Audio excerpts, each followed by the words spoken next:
لعلكم طيبين صحتكم وعافيتكم. احنا في درس اليوم يا جماعة هناخد الكنترول فلو و conditions. تمام. طيب هو كيف يعني؟ طيب انا عايز اتحكم في مسار الكود بتاعي. انا عندي بلوك اوف كود ما عايزها تتنفذ الا لما يكون في شروط معينة تتحقق، بعد ذاك تتنفذ. من دون شروط انا ما دايرها تتنفذ صباح لي كده ساي، لا، انا داير احكم التنفيذ بتاع الكود بتاعي ده بي اللي هو شروط معينة تحصل بعد ذاك. طيب ده كلام جميل، لكن لغة الجافا سكريبت هي شنو؟ والله لغة ما كومبايلد، يعني هي لغة interpreted. لما نقول interpreted دي معناها بتتعامل مع الكود ده كيف؟ بيجي للفايل بتاعك، تمام، بعد ده بيعاين خط سطر سطر سطر سطر، تمام. بيبدأ السطر الأول، بيجي السطر الثاني، بيجي السطر الثالث. إذا لقى في غلط فهو بيجي هنا، تمام.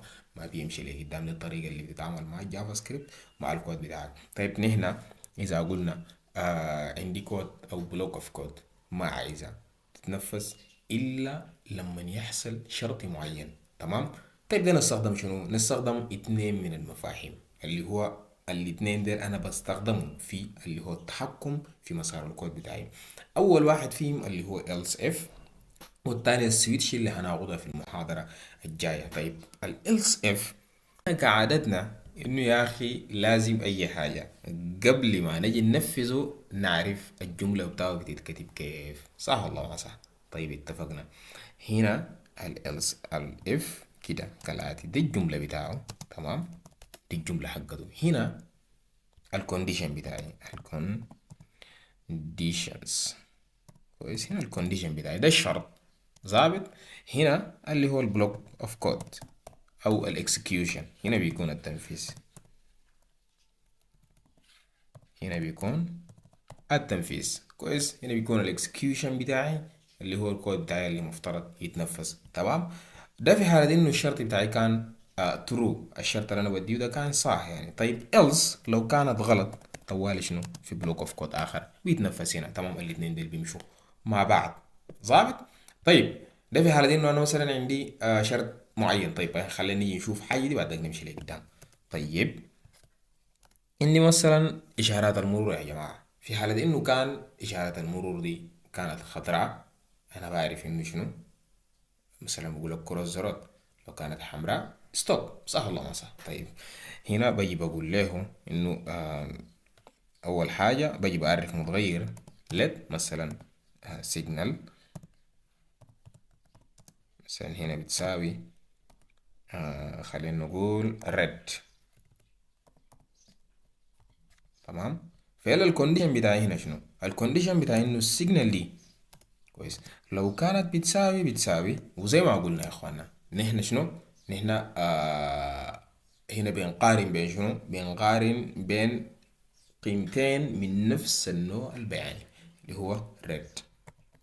معناه هنا هيجي قارن ده وهيجي قارن ده، فما تعمل اللي هو العلامتين يساوي داخل جملة if، لا، عشان انت مباشرة هو بيقارن لك. اول حاجة اذا لقاهم الانواع البيانية مختلفة بيعمل بريك وبيقف، اذا لقاهم الانواع البيانية متطابقة بعد ده بيبدأ المقارنة. طيب انا قلت له شنو؟ قلت له اذا كان السيجنال بتاعي ده بتساوي ريد، قلت له شنو مثلا؟ حاجة اقول له console.log، تمام. حاجة اقول له شنو؟ stop، تمام. console.log stop. وبعد ده ممكن اجي وهنا عندي شنو؟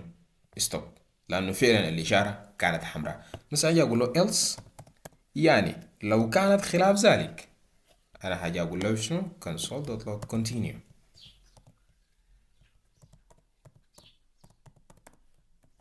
ده معروف الصواب، جيت لقيت اشاره دي حمراء تقيف يعني، تمام. لو كانت الاشاره دي خضراء شنو؟ تمشي تقطع. فهنا ستوب، صح. يلا نجي نغير الاشاره دي ل حمراء. مثلا هاجي اقول له مثلا اقول له يلو، او خلينا نيجي نقول له جرين مثلا. الاشاره دي لو كانت خضراء انا ممكن شنو، كده اقول له كونتينيو. ده الموضوع بس ببساطه يعني، انه الشرط هنا ده لازم يتحقق، كويس. بعد ذاك طيب الجافا سكريبت باعتباره يا جماعه بيعتبر انه كل الفاريبلز اللي في الجافا سكريبت ده ترو يا عزيزي. اي فاريبل في الجافا سكريبت ادا الانديفايند كلهم ترو، سواء كانت بريميتيف ولا سواء كانت اوبجكتس. فبالتالي انت لما تيجي تخليه كده تقول له if signal stop، فبالتالي هو بيتعامل مع الشرط بتاعك ده كترو وبيجي بيتبالغ ستوب. عرفت؟ جيت عامل انه سيجنال ترو، خلاص انت اديته زي كده بقول له ترو، فلا بد من انه تضبطه. لازم تضبط السلوك الوهمي ده، ما ينفع يا زول، لازم تضبطه. عرفت؟ انت لانه هو بيعتبر انه كل الفاريبلز اللي عندك هنا بيعتبرهم ترو، عشان كده انت لازم تضبطه وتخليه يمشي على حسب مزاجك انت، ما مزاجه انت. نتفق كده يا جماعه. الجافا سكريبت بتعامل كل الفاريبلز باعتبارها اللي هو ترو. طيب يا اخوانا، في ده إشارة المرور.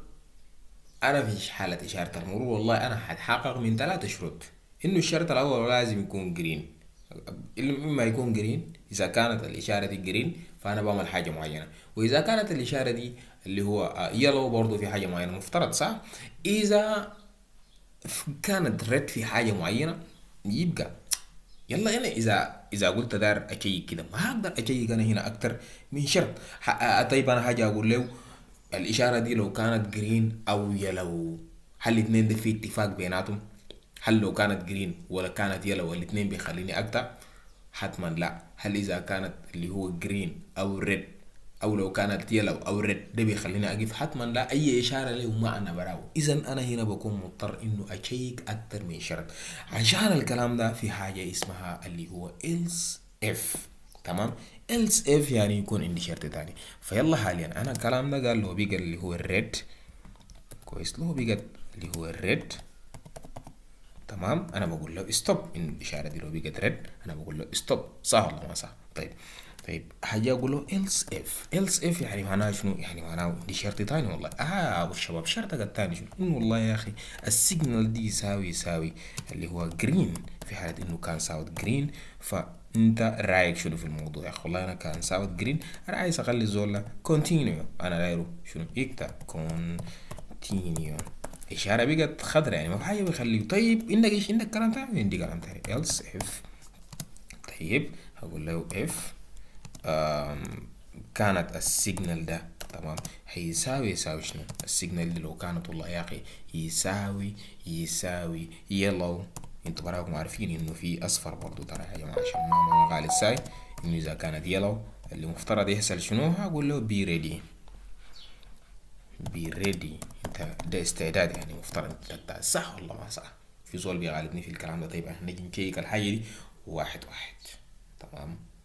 نجي نشيك الموضوع ده واحد واحد.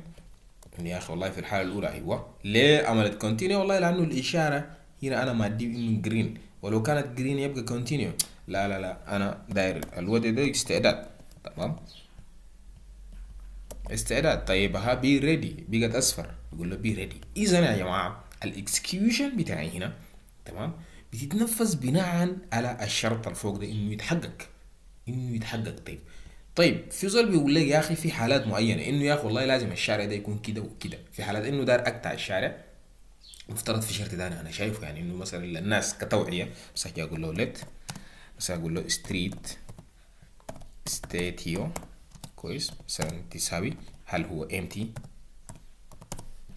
مثلا امتي ولا لا، كويس. فبالتالي انا مثلا اجي اقول له انه والله يا هوي في حالة انه داير تقطع مثلا، في حالة انك داير تقطع لازم، كويس، تمام، لو الاشارة كانت خضراء وفي نفس الوقت استاتيو ده يساوي اللي هو امتي لو كانت الاشارة خضراء.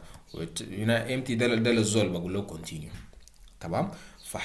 فحاليا خلينا نجي نخليها تبقى جرين مثلا عشان اقدر اقارن نفس الشرط. تمام. يلا الان لا يا جماعه بتقارن لي انه الشرط الاول ده يكون صح والشرط الثاني يكون صح. ده موضوع كده بيقول لك الشرط الاول لازم يكون صح والشرط الثاني لازم يكون صح، ظابط.